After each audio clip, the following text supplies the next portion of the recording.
મામલતદાર અને ડીડીઓની ઉપસ્થિતિમાં જેસીબી અને સ્થાનિકોની મદદથી નદીમાંથી કારને બહાર કાઢવામાં આવી। રાજુલા પંથકમાં ભારે વરસાદ બાદ તબાહી સર્જાઈ હતી। રાજુલાના રાજપરડા ગાજાવદર વચ્ચે જોલાપરી નદીમાં કાર તણાઈ હતી। મૃતદેહને પીએમ માટે રાજુલા હોસ્પિટલમાં ખસેડાયો હતો। ગઈકાલે પડેલા ભારે વરસાદને પગલે નદીમાં પૂર આવતા પુલનો એક ભાગ પાણીના ગરકાવમાં થયો હતો।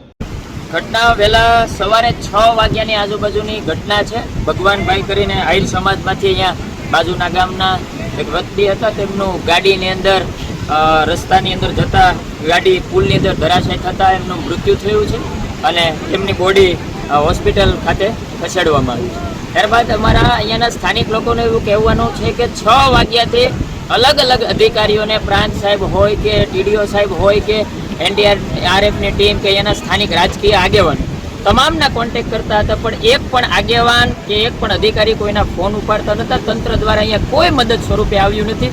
જે કાંઈ મદદ થઈ છે સ્થાનિક લોકો દ્વારા કરવામાં આવી છે। સ્થાનિક લોકોએ આ બોડી બહાર કાઢી છે। અહીંયા હજી કાર કાઢવા માટેની પ્રક્રિયાઓ સ્થાનિક લોકો દ્વારા કરવામાં